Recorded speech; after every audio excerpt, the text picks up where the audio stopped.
एक काली मिर्ची और तिल्ली के, काली तिल्ली के 7 दाने। एक काली मिर्ची और तिल्ली के, काली तिल्ली के कितने दाने?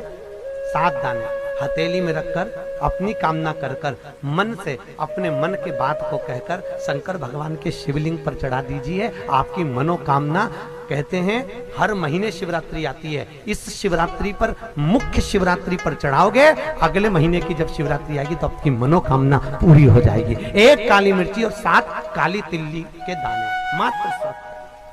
महाराज, जिसके घर में क्लेश रहता हो, बहुत ज्यादा लड़ाई झगड़े हो रहे हैं, सास बहू के झगड़े, ना बहू कुछ सुनने को तैयार ना सास सुनने को तैयार, और घर में बेचारे पुरुषों की आफत, यहाँ भाई भाई झगड़ रहे हो, सास बहू में झगड़ रही हो, कुछ मत करिए। गेहूं की बाली को तोड़ो। गेहूं की बाली जानते हो ना, जिसमें आप लोग तो गेहूं की बाली को तोड़ना है, और बाली 7 बाली तोड़कर अपने घर में घुमाकर अपने घर का नाम और गोत्र बोलकर उसको शंकर को समर्पित कर दीजिए। जिंदगी में कभी सास बहू का झगड़ा नहीं होगा। हमारे शिवरात्रि के दिन उसको समर्पित करिए, आपके घर में कभी क्लेश नहीं मच सकता। 12 महीने शिवरात्रि आती है, और शिवरात्रि के दिन रात्रि को 12 बजे शंकर भगवान पर एक धतूरा चढ़ा दो। क्या चढ़ाना है? जम के बोलिए जरा। धतूरा। ये शंकर भगवान को धतूरा चढ़ा दो। 12 बजे रात्रि को शिव जी पे धतूरा चढ़ाओ, आधे घंटे तक धतूरा चढ़े रहने दो, और आप श्री शिवाय नमस्तुभ्यम का जाप करो। जिस शंकर जी पे धतूरा चढ़ाए उस मंदिर के बाहर बैठकर कौन सा मंत्र जपना है? श्री शिवाय नमस्तुभ्यम। फिर से बोलो, श्री शिवाय नमस्तुभ्यम। धतूरा चढ़ाकर श्री शिवाय नमस्तुभ्यम का स्मरण करिए। और जो दुकान नहीं चलती हो, घर में लक्ष्मी नहीं टिकती हो, खेत में फसल अच्छी नहीं आती हो, संपदा नहीं आ रही हो, बस उस धतूरे को लाल वस्त्र में बांधकर अपनी दुकान में, अपने व्यापार में, अपने घर में रात को 12:30 बजे उठाकर लाओ, और 4 बजे के पहले उसको अपनी दुकान, व्यापार, व्यवसाय में उसको बांध दीजिए। और अगर जो जमीन फसल सही नहीं दे रही हो, उस जमीन में ले जाकर गाड़ दीजिए। आपको जीवन में कभी तकलीफ नहीं भोगना पड़ेगी, लक्ष्मी बढ़ती चली जाएगी महाराज, संपदा बढ़ेगी। जो व्यक्ति ज्यादा बीमार रहता हो, बहुत बीमारी उसको घेरे रहती है, परेशान रह रहा हो, बीमारी बनी हुई है, तो बोर चढ़ाइए। बेर, क्या बोलते हैं यहाँ पर? बेर की बोर, वो खाने वाला बेर जो होता है, उस बेर को 7 बेर ले लो, और 7 बेर को लेकर अपने ऊपर से घुमाकर शिवरात्रि की दोपहर के 12 बजे शंकर भगवान के शिवलिंग पर ले जाकर उस बेर को चढ़ा दीजिए। आपका रोग, आपकी बीमारी मात्र 3 महीने के अंदर समाप्त हो जाएगी।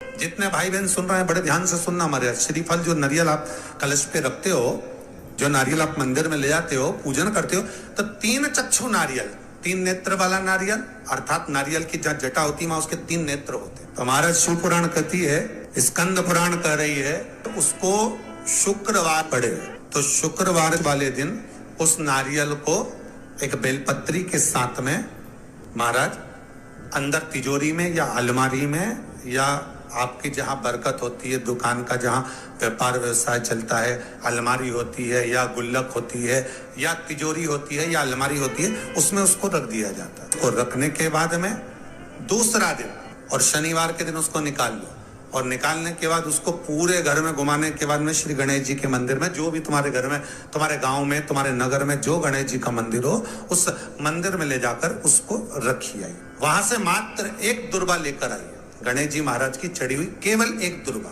और उस दुर्बा को दरवाजे की देहली पर छुलाकर उस दुर्बा को अपनी अलमारी में, अपनी तिजोरी में उसी दिन रख दो जिस दिन लेकर आए महाराज। कभी जिंदगी में लक्ष्मी की कमी नहीं आ सकती। कहते हैं जिसका व्यापार ना चले, व्यवसाय ना चल रहा हो, बहुत ज्यादा कष्ट में जीवन निकल रहा हो और बहुत ही ज्यादा तकलीफ हो रही हो, तो धतूरे को हल्दी में डुबोकर शंकर भगवान को 12 बजे समर्पित करें। उस धतूरे को वापस उठा लाएं 5-10 मिनट के बाद, श्री शिवाय नमस्तुभ्यम बोलकर लाल कपड़े में उसको बांधकर व्यापार वाली जगह में कहीं पर भी उसको बांध दिया जाए। व्यापार पीछे नहीं हटता, व्यापार अग्रण्य भाव में बढ़ता चले जाता है। महाराज हल्दी में डुबोना पड़ता है। यही प्रमाण एक क्रम में और है महाराज। लिंग पुराण कहती है, मान लो किसी व्यक्ति को कोई एक भारी बीमारी हो गई, बड़ा रोग हो गया, और वो रोग डॉक्टर कह रहा है कि ये ठीक नहीं होना है, बहुत तकलीफ उसमें है और कष्ट ही कष्ट है, वो ठीक नहीं हो रहा, दवाइयां लग रही, गोलियां खा रहे हैं, तो महाराज उसका भी वर्णन है। 7 धतूरे, कितने धतूरे लेना है? 7 धतूरे। 7 धतूरे लेकर एक धतूरे में मूली, लच्छा, नाड़ा लपेटकर, चंद्रमौली भगवान का स्मरण कर उस मौली को लपेटकर 6 धतूरे में हल्दी लगाकर शंकर भगवान की जो जलाधारी है, जलाधारी में आपको पहले भी वर्णन किया है, शंकर भगवान का ये शिवलिंग है, ये जलाधारी है, ये भगवान का जल निकलने का स्त्रोत, चरणारविंद का भाव।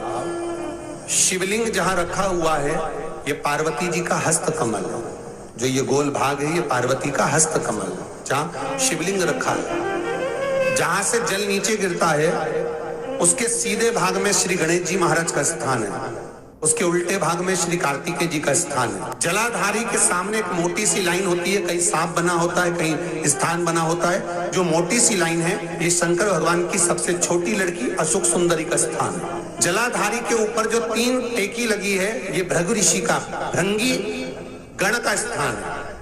इसके ऊपर जो कलश है, कलश में जो पानी भरा जाता है वो पानी जो बूंद बूंद नीचे गिरता है ये शंकर भगवान की 5 लड़कियों का स्थान है। जया, विषहरा, सामरीबारी, धोतली और देव, ये 5 लड़कियों का स्थान। शंकर भगवान का संपूर्ण परिवार शिवलिंग के सामने से जहां से जल चालू होता है गिरने के लिए नीचे की ओर जब जल जाता है उस स्थान पर भगवान शंकर के सारे गणों का स्थान है। फिर जब जल बहकर सामने की ओर जाता है, जितनी दूर तक जल जाता है उतनी दूर तक भगवान शंकर के उस जल भाग को ग्रहण करने के लिए 33 कोटि देवताओं का स्थान है। इसलिए उस जल को हम लांघते नहीं है क्योंकि वहां 33 कोटि देवता विराजमान रहते हैं महाराज। तो जो बीमारी डॉक्टर ने बता दी और बहुत बड़ा रोग हो गया और शरीर में कष्ट है, ठीक नहीं हो रहा, चाहे लीवर से जुड़ा हो, चाहे किडनी से जुड़ा हो, चाहे कैंसर से जुड़ा हो, और मान लो शरीर में कहीं गांठ भी हो गई है और वो मिटी नहीं रही हो, तो महाराज निवेदन है 7 धतूरे, एक धतूरे पर मोली लपेटकर वो शंकर जी के शिवलिंग के ऊपर चढ़ाना। 6 धतूरे, उसमें से एक धतूरा भगवान श्री गणेश जी का स्थान, दूसरा धतूरा श्री कार्तिकेय जी का स्थान, तीसरा धतूरा अशोक सुंदरी का स्थान। महाराज शंकर भगवान की जगदम्बा जी के हस्त कमल के ऊपर एक धतूरा, 5 एक धतूरा जहां से जल नीचे की ओर बहकर जा रहा हो, पानी जिस जगह से नीचे गिर रहा हो बिल्कुल वहीं पर एक धतूरा चढ़ा देना है। उस धतूरे को चढ़ाने के बाद वो धतूरा वापस लेकर आना है, अवधूतेश्वर महादेव का नाम लेकर या चंपेश्वर महादेव का नाम लेकर उस धतूरे को जो बीमार व्यक्ति है उसका स्पर्श कराकर बेलपत्री के पेड़ के नीचे पटकवा देना है महाराज। धीरे धीरे रोग में आराम मिलना प्रारंभ हो जाता है, औषधियां धीरे धीरे समाप्त हो जाती हैं और व्यक्ति स्वस्थ हो जाता है। आज भी नियम है, जिस लड़के लड़की का विवाह नहीं हो रहा हो, शादी नहीं हो रही हो, बहुत परेशान हो गए, कहीं मंगल है, कहीं राहु है, कहीं केतु है, कहीं कालसर्प दोष है, कहीं कुछ है, बच्ची का विवाह नहीं हो रहा, बार बार देखने आते हैं पर विवाह पक्का नहीं होता, कुछ ना करिए, चंदन की 3 बिंदियां और उस अशोक सुंदरी के स्थान पर आप कर लगवा दीजिए और उसी 3 बिंदी में से थोड़ा थोड़ा सा चंदन जहां पर लड़का लड़की सोते हैं उस कमरे में लगवा दीजिए। 6 महीने के अंदर विवाह पक्का हो जाता। अशोक सुंदरी, और अशोक सुंदरी का प्रमाण भी बड़ा सुंदर है। एक बात याद रखिए, अशोक सुंदरी के लिए बहुत सुंदर बात कही गई, जिसको काया करो, और जहां अशोक सुंदरी वाली लाइन है, जिसकी आंखों में कालापन आ जाए, नेत्रों के नीचे कहीं सफेद चमड़ी पड़ जाए, कहीं चर्म रोग हो जाए और कहीं फुल्कियां शरीर की निकलने लगे, कहीं कोई भी शरीर का चर्म रोग हो, उसमें अशोक सुंदरी वाली जगह पर दूध और जल दोनों को चढ़ाया जाता है। दोनों को चढ़ाकर उसको पात्र में झेला जाता है। शाम के समय इसी जल को उठाकर शाम पड़ते समय बिल्कुल संध्या के समय पर पानी में मिलाकर इससे स्नान कर लिया जाता है, चर्म रोग समाप्त हो जाता है। जो ब्याज बट्टे का काम करते हैं ना, उधारी पैसा दे देते हैं और पैसा नहीं आता, या दुकान पे से पैसा उधार देना है, उनको विशेष ध्यान रखना चाहिए अशोक सुंदरी का, बहुत अशोक सुंदरी का बिल्कुल ध्यान रखना चाहिए। जो उधार पैसा दें या उधार सामान दें उसको अशोक सुंदरी का बड़ा स्मरण करना चाहिए। किसी को रुपया उधार भी दे रहे हैं तो अशोक सुंदरी के नाम की 1 लौंग पैसा देने से पहले एक लौंग अशोक सुंदरी के नाम की मुंह में रखकर खा ले और जिस व्यक्ति को पैसा उधार दे रहा है उससे बात करके फिर उधार पैसा दे, वो पैसा आपका वापस आएगा, ये गारंटी है। उसके बाप को देना पड़ेगा, नहीं देगा तो अशोक सुंदरी उसको खींच के लाएगी पर पैसा आएगा। ये अशोक सुंदरी का प्रमाण है। जिसकी पत्रिका में मंगल होता है, जिसकी राशि के अंतर्गत मंगल होता है और उसका विवाह नहीं हो रहा या मंगल होने के कारण उसको तकलीफ आ रही है या विवाह हो भी गया तो संबंध टूटने जैसा हो गया, कहीं कहीं अदालत में कार्रवाई चलने लगी, कहीं कहीं विवाद जैसी स्पर्धा उत्पन्न हो गई, कहीं कहीं विवाद सामने आ गया, तो उसको कुछ नहीं करना चाहिए। अगर बाजार जाए, अगर मूंगा किसी की अंगूठी में लगा हुआ हो या मूंगा कहीं उसके घर में पड़ा हो या मूंगे की माला पड़ी हुई हो, उस मूंगे का पानी, मूंगे को पानी में डाल दो और उसका पानी शंकर भगवान को मात्र 31 दिन तक लगातार चलाना प्रारंभ कर दे, अदालत में केस बंद हो जाएगा और पति पत्नी वापस एक जैसे हो जाएंगे, वापस जुड़ जाएंगे। और अगर विवाह नहीं हो रहा है तो मंगल राशि वाले का अगर विवाह भी नहीं हो रहा तो मंगल विवाह आनंद के साथ पूर्ण होगा। ज्यादा भटकना, बस 31 दिन तक मूंगे का पानी, जो मूंगा आप लोग अंगूठी में पहनते हो, हाथ में पहनते हो, माला पहनते हो, उसी मूंगे को पानी में डालकर उसका जल शंकर को चढ़ाना प्रारंभ कर दो। गौ माता के घी का बड़ा महत्व है जी, बहुत ध्यान देना।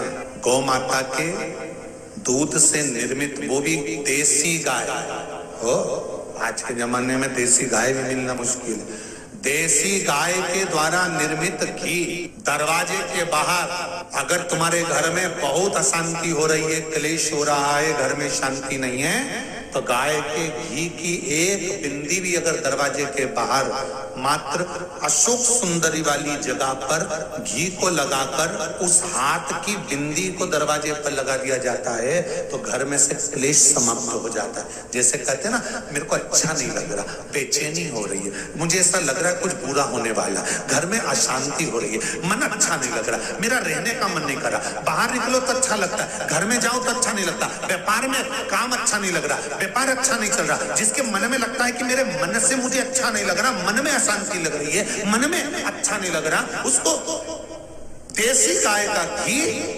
अशोक सुंदरी वाली जगह, अशोक सुंदरी वाली जगह जानते हो ना सब लोग, ये शिवलिंग समझ लेना जरा अच्छे से। शिवलिंग, ये गोल जो भाग है, ये माता पार्वती जी का स्थान, ये जो चरण है जहां से पानी बाहर बहता है, राइट भाग में गणेश जी, लेफ्ट में कार्तिकेय जी। इस जल बहने वाली जगह पर एक मोटी सी लाइन होती है, शिवलिंग के सामने जहां से पानी बहता है, वहां बीच में एक मोटी सी लाइन होती है, उसको कहते हैं अशोक सुंदरी का स्थान। शंकर भगवान के जितने बच्चे हैं सब शिवलिंग के आसपास में, अशोक सुंदरी बीच में, शंकर भगवान की 5 लड़कियां ऊपर, जया, विषहरा, सामरीबारी, दौतली, देव, गणेश जी, कार्तिकेय। तो अशोक सुंदरी वाली जगह पर गौ माता के घी का लेपन करने के बाद उस बिंदी को अगर वर्ष में 2 या 3 बार भी आप अपने दरवाजे के बाहर मात्र बिंदी स्वरूप लगाएंगे, तुम्हारे पेंटिंग खराब नहीं होगी, जरा सी बिंदी लगा, घर की डिजाइन भी खराब नहीं होगी, मात्र एक उंगली लगा दी, टच कर दी, उतने से मन को आनंद की अनुभूति होती है। जिसको लग रहा हो कि मेरे मन को अच्छा नहीं लग रहा, बेचैनी हो रही है, वो आज भी कर कर देख लेना और पत्र लिखकर भेज देना 7 दिन के अंदर, बेचैनी बंद हुई कि नहीं हुई, मन को अच्छा लगना प्रारंभ हुआ कि नहीं। आज भी प्रमाण है, सोमेश्वर महादेव का नाम लेकर किसी के शरीर में कोई बीमारी हो गई है, चर्म रोग हो गया, चमड़ी सफेद पड़ गई हो, या काया में कोई ऐसा रोग हो गया कि फुकलियां निकलना चालू हो गई, या चर्म रोग हो गया, कुछ मत करिए, अलोनी गोबरी लीजिए, गोबरी मतलब कंडा, अलोना कंडा गाय पोटा करती है, वो सूखे हुए कंडे को लेकर जला लीजिए। जलाने के बाद में उस कंडे की राख को सफेद वस्त्र में ले लीजिए और ब्रह्म मुहूर्त में स्नान कर कर जाकर उस भस्म को शंकर भगवान पर जाकर सोमेश्वर महादेव का नाम लेकर चढ़ाइए। सोमेश्वर महादेव का नाम लेकर चढ़ाकर उस भस्म को वापस उठा लीजिए, भस्म उठाकर उसको लेकर आ जाइए। संपूर्ण वस्त्रों से विहीन होकर उस भस्म को 5 दिन लगातार पानी में डालकर स्नान करते जाए। 5 दिन लगातार स्नान करोगे, जिसकी सफेद चमड़ी पड़ रही होगी, 10वें दिन से वो चमड़ी अपने आप अपने असली रूप में आना चालू हो जाती है। श्री शिवाय नमस्तुभ्यम, सब बोलिए एक बार जमकर, श्री शिवाय नमस्तुभ्यम। प्रैक्टिकल जरूर करना, कहीं सियोर वाला महाराज झूठ तो नहीं बोल रहा। शास्त्रों की बातें हमारे जीवन में हमें सुख प्रदान करे, इसलिए इस भाव का आनंद करते हुए आज की कथा को विराम देते हैं।